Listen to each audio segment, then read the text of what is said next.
औरंगाबाद जिले के गुरारू प्रखंड प्राथमिक स्वास्थ्य केंद्र गुरारू मैदान में अमित शाह, गृह मंत्री भारत सरकार ने सुशील कुमार सिंह और जीतन राम मांझी के लिए जनता से जीत के लिए वोट मांगे। उन्होंने कहा, यदि भाजपा आती है तो किए हुए वादे को पहले भी पूरा की है, आगे भी पूरा करेगी। इस बार 400 के पार। उन्होंने कहा, केंद्र सरकार कल्याणकारी योजनाएं के साथ जनता को लाभ दिया है। इस सभा में एनडीए का घटक दल का नेता उपेंद्र कुशवाहा, जीतन राम मांझी, पशुपति पारस और भाजपा प्रदेश अध्यक्ष एवं बिहार के उप मुख्यमंत्री सम्राट चौधरी, वजीरगंज विधायक वीरेंद्र सिंह, गया नगर विधायक डॉक्टर प्रेम कुमार, भाजपा जिला अध्यक्ष चिंटू सिंह की अध्यक्षता में जनसभा की गई। इस सभा में हजारों की संख्या में गृह मंत्री अमित शाह के भाषण सुनने के लिए तत्पर दिखा।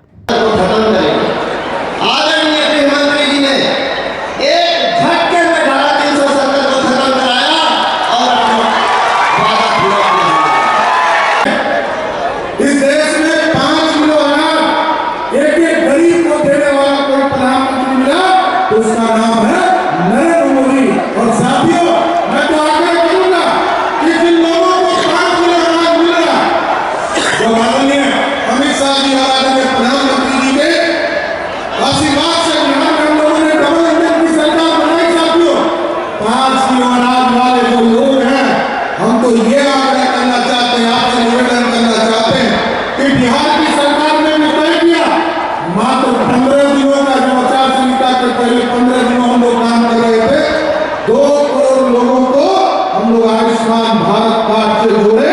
इसका मतलब है कि 5 किलो अनाज भी मोदी सरकार देगी और 5 लाख तक का इलाज भी मोदी और नीतीश कुमार की सरकार देने का काम करेगी। इसलिए बन रहे हैं, ये भी भारतीय जनता पार्टी की सरकार का काम है। एनटीपीसी के प्लांट का शुरुआत हुआ, एक नया एक्सप्रेस वे बन रहा है, पटना औरंगाबाद नेशनल हाईवे का सर्वे का काम चल रहा है और सोन नदी पर बना ये पुल हमारे लिए आशीर्वाद के समान है। मैं तो ढेर सारे काम किए। मुझे बताओ भाइयों बहनों, 10 साल में ये कांग्रेस पार्टी की सरकार की कुछ किया था क्या? किया था? मोदी सरकार ने 10 साल में 15 लाख करोड़ से ज्यादा काम नए मोदी जी की पैकेज के अलावे नए काम करने का काम नरेंद्र मोदी जी ने किया है। और मित्रों, एक कांग्रेस पार्टी तुष्टीकरण करने वाली पार्टी, कांग्रेस की 4 पीढ़ियां, नेहरू जी, इंदिरा जी, राजीव जी, सोनिया जी और अब राहुल जी, सारे के सारे लोग तुष्टीकरण में मानते हैं। इन्होंने कहा है कि हम मुस्लिम पर्सनल लॉ को फिर से लाएंगे। भाई मुझे बताओ, ट्रिपल तलाक समाप्त होना चाहिए या नहीं होना चाहिए? जरा जोर से बोलो, होना चाहिए या नहीं होना चाहिए? धारा 370 जानी चाहिए या नहीं जानी चाहिए? यूसीसी आना चाहिए या नहीं आना चाहिए? कांग्रेस पार्टी तुष्टीकरण की राजनीति करती है। इनके एमपी कहते हैं उत्तर भारत और दक्षिण भारत को टुकड़े कर दो देश के, और राहुल गांधी चुप बैठे हैं, सोनिया गांधी चुप बैठी है। अरे कांग्रेस वालों, शर्म करो, शर्म करो। कितनी बार देश तोड़ोगे? एक बार 47 में तोड़ दिया। अब मैं कहता हूं, आपकी हिम्मत नहीं है, हिम्मत कर दिखाओ। ये नरेंद्र मोदी का राज है, ये देश को हम टूटने नहीं देंगे। कांग्रेस पार्टी वोट बैंक के लिए कुछ भी करती है। मुझे बताओ भाई, पीएफआई पर बैन लगाना चाहिए या नहीं लगाना चाहिए? इसका भी ये विरोध करते। राष्ट्रीय जनता दल के नेता हमारे रामचरितमानस का विरोध करते हैं। राजद के नेता वंदे मातरम गाने का विरोध करते हैं। नहीं तो ये लोग विकास नहीं कर सकते, ये लोग देश को एक नहीं सकते। ये कर सकते हैं तो केवल और केवल भ्रष्टाचार कर सकते हैं, भ्रष्टाचार कर सकते हैं। ये दोनों पार्टी, कांग्रेस पार्टी और आरजेडी, 12 लाख करोड़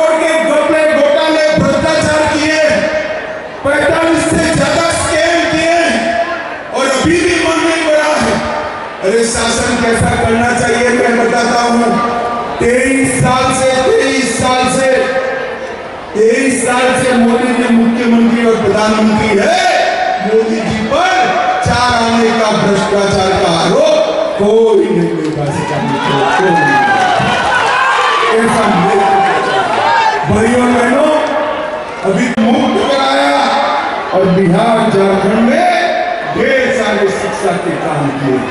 औरंगाबाद में ITI और 2 स्किल सेंटर, गया में 2 केंद्रीय विद्यालय, 2 जवाहर विद्यालय, औरंगाबाद में 2 केंद्रीय विद्यालय, 1 जवाहर विद्यालय, गया में 60 मोबाइल टावर, औरंगाबाद में 58 मोबाइल टावर, 5000 नए डाकघर सिर्फ 2 जिलों में, 38 बैंक की शाखाएं औरंगाबाद में, 8 ATM औरंगाबाद में, 66 बैंक शाखाएं गया में और 32 ATM गया में 5 साल में खोलने का काम नरेंद्र मोदी सरकार।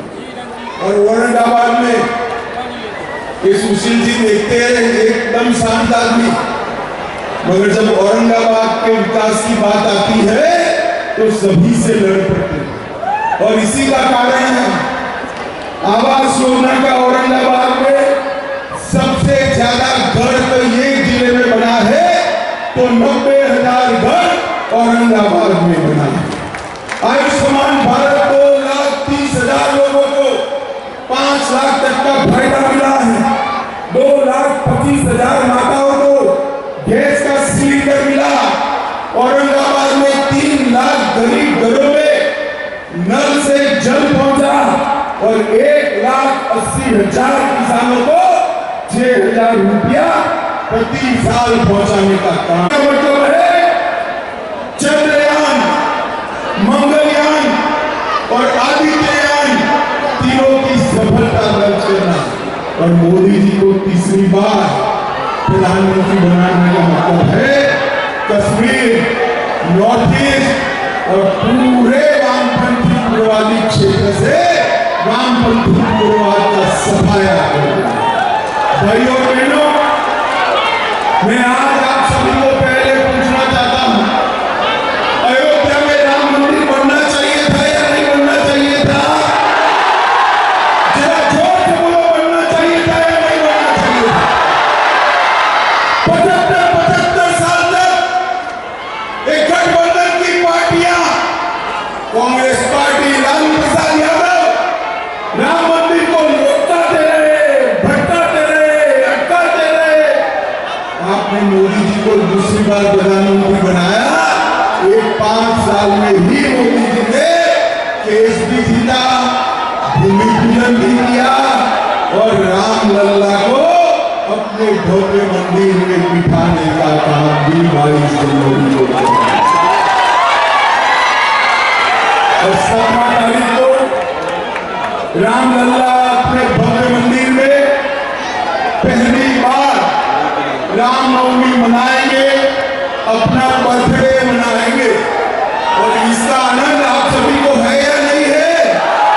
या जोर से बोलो, है या नहीं है? मोदी जी ने ऐसे कई असंभव काम किए। मुझे बताओ औरंगाबाद वालों, गया वालों, ये कश्मीर जो है हमारा है या नहीं है? जरा जोर से बोलो, है या नहीं है? धारा 370 जानी चाहिए थी या नहीं जानी चाहिए थी? कांग्रेस पार्टी के लालू प्रसाद यादव धारा 370 को हटाने वाले मोदी जी ने 5 अगस्त 2019 को धारा 370 को समाप्त कर दिया और कश्मीर को हमेशा के लिए कांग्रेस के जमाने में 10 साल में 10 साल के अंदर कांग्रेस के जमाने में हर रोज पाकिस्तान से आलिया, मालिया, जमालिया आते थे, बम धमाके करते थे और चले जाते थे, कोई कुछ नहीं बोलता था। मोदी जी आए, उरी में किया, पुलवामा में किया, मगर आतंकवादी भूल गए कि कांग्रेस की सरकार नहीं है, भाजपा सरकार है और मनमोहन सिंह की नहीं है, नरेंद्र मोदी प्रधानमंत्री।